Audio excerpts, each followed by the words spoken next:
So now it's time to cut with the paintbrush.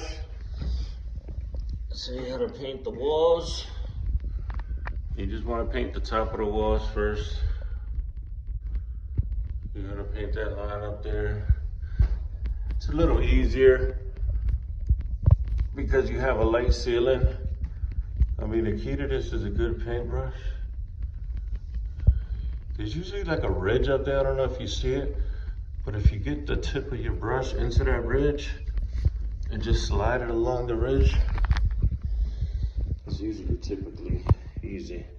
So what you want to do is dip your brush into the paintbrush about halfway, but you want to take most of it off. You don't want a lot of paint up there. And then when you go up there to paint the top of that wall, don't go directly up there because you're gonna make a mess. Now in this case, the ceiling is pretty much white anyway, so it probably won't matter. But what you wanna do is you wanna take most of the paint off, like right there, you know, create like a little pool like the artists do. And then you can always go back. That's like your little paint reservoir. Then, you know, there's not a lot of paint on that brush. It's kind of a dry brush. So now when you go up there, you have more control because the brush is dry. If you go up there and with globs of paint, then you get some on the ceiling. Now in this case, you just make sure you want to take this off. Don't leave all that paint on there because it globs up. Now in this case, you don't have to be too careful because you can kind of see the people before actually got a little bit of blue on the ceiling anyway. So it'll be quicker, and it's actually, you see how it looks two-toned right there? You see that? So it's actually better for you if you would just get some on the ceiling. See, it actually looks better because you got some on the ceiling as opposed to, you know, you can do it like that, makes it look better even though you got some on the ceiling. So you don't really have to worry about the ceiling too much. You really just want a good brush. So like these Purdy brushes, they're like brown tab. They got the brown tab on them because Purdy makes like blue tab, reds, and some are stiffer than the other. But most of the people like these brown tab ones. So that's how you cut the top. And you just keep doing that. Ideally, you want to keep the bucket in your hand, obviously, and you want to keep drops down. So, because we're going kind of sloppy here, we're going kind of fast. We're trying to at least. You're always going to get drips of paint on the floor, like there. See, it just dripped. So you always want to get the drop down. You just keep doing that. And you don't care about this wall too much because you're gonna paint that wall after. And then you just running up and down the sidelines. See, we have to paint this room twice anyway because it's such a drastic color change. And since we're putting a lot of paint on, go back and get these drips. Make sure those drips don't dry. So we got the top done. Now it's time to do the bottom. And you can see we got some paint on the floor there. Gotta get a rag and clean that up. But you go on the bottom, same thing with the side of the wall. You don't really care on the side of the wall. And since you got the tape on there already, you can paint the bottom of the wall fast. And since we're putting 2 coats of paint on there anyway,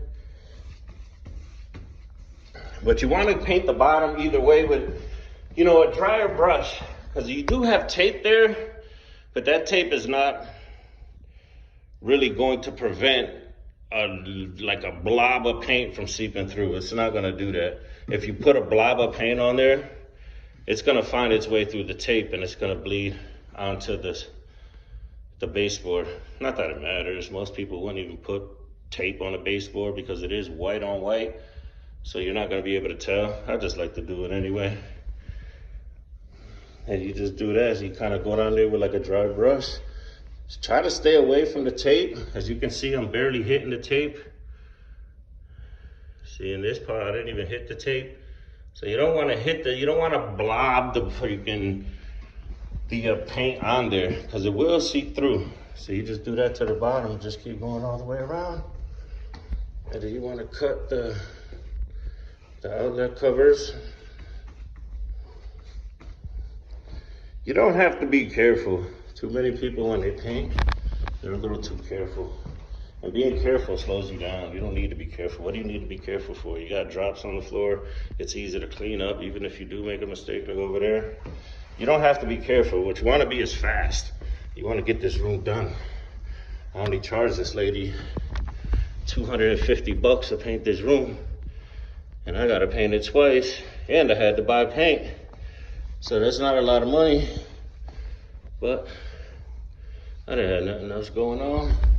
And I didn't feel like sitting at home. I figured I might as well come make a quick $250. I don't know about y'all, but I can always use another little $250. And it ain't gonna take long. It's just this one room, just the walls. I did have to buy paint, but I had this paint in the basement, and I'm gonna use this as a first coat. Hopefully I don't kick myself. See right here, we have to kind of let that dry a little bit. But it's no big deal. This is the first coat, so you're gonna have to paint it twice.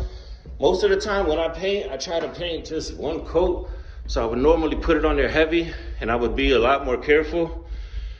But with this house, it's such a drastic color change. She's basically going white over this dark blue.